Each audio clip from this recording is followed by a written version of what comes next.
So myself and James, the other curator of the festival, we really wanted Globelight to be a festival that brought both the design and light art sides of the industry together and celebrated both the innovation and experimentation that is involved in working with light across a range of different platforms. And we thought that there was a real sort of need for that in the whole sort of festival, particularly the light festival circuit, because there are a few light festivals around, but we wanted ours to sort of have a point of difference. I was in New York with a residency program there and just had the idea of creating a show, basically just a group exhibition is what it started off as, of light art, because there's really not an organised thing happening in Australia outside of large festivals.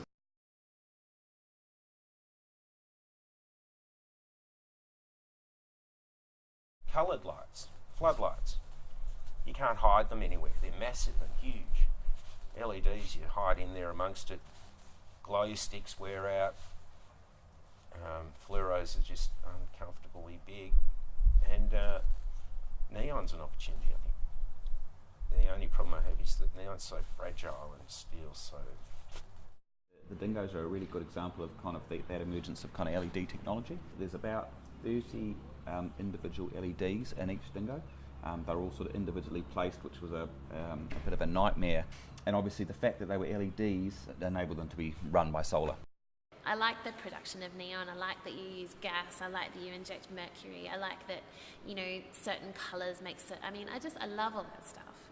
I love that it's still very much an old technique, blowing the glass. And I love that, you can get now, LED technology is amazing, you can get bendable neon and all of those sorts of things. But to me, there's just something really beautiful about that old school art form. And it is a dying art form, and there's, really no places that you can study neon and all of those sorts of things, anymore.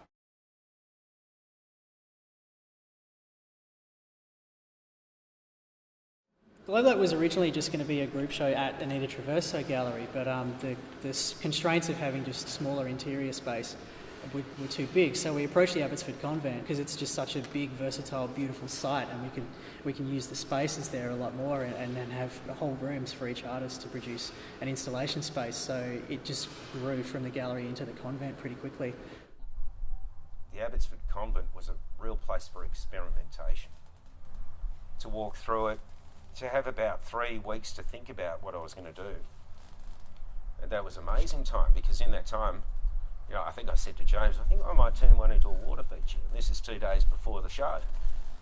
And I thought, I better not say anything I can't deliver.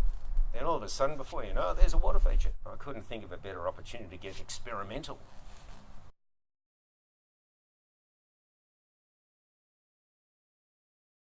My piece that I did at the convent with the, I call it a teepee, for lack of another name basically. It originally was a piece I did out in the forest where I got the wood from, trying to create a form that was kind of alien within the landscape but using the elements of the site itself. And in a pine plantation, everything is very perpendicular. You've just got rows of vertical things and a horizontal ground, and so to create a structure that has diagonals creates a very sort of eerie energy about it in the space, and having them cinched together with just this fragile circular fluorescent light kind of juxtaposes the materials together and creates this form that basically can't really happen.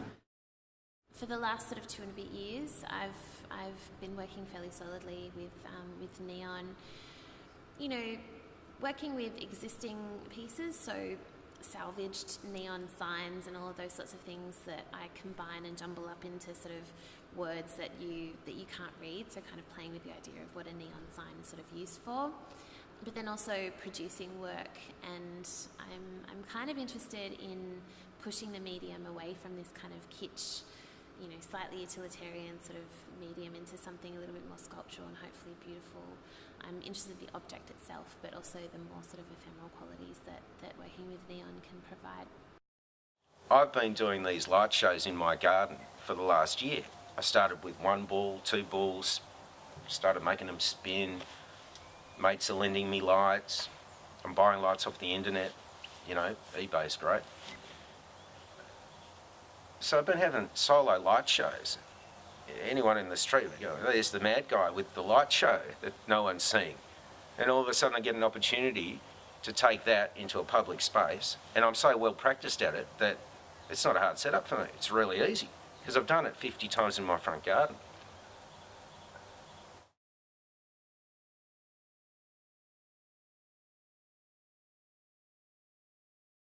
The success of the inaugural event has been really encouraging, so we feel like we can really go ahead with our plans to be able to create sort of Globelight events using light art and design around Australia and hopefully overseas, and create a presence online as well. To get it put in the public eye like that was mind-blowing. Couldn't have hoped for a better festival. Just amazing. Melbourne's just been fantastic in embracing the festival. We've been really, really lucky, and yeah, it feels like it's the Globelight home. So yeah.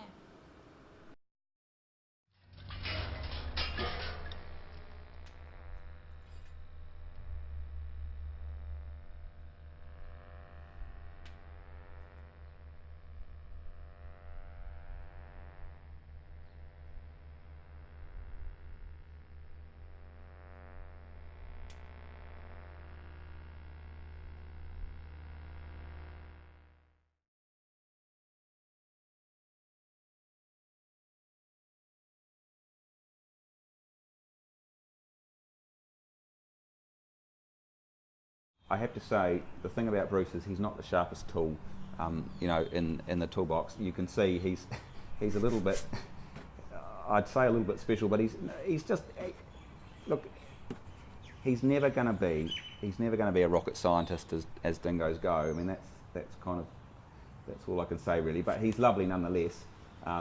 Snappy's more Snappy with who's his brother, who only has 3 legs. He's more he's a bit sharper up top, but he struggles a bit because he's only got 3 legs.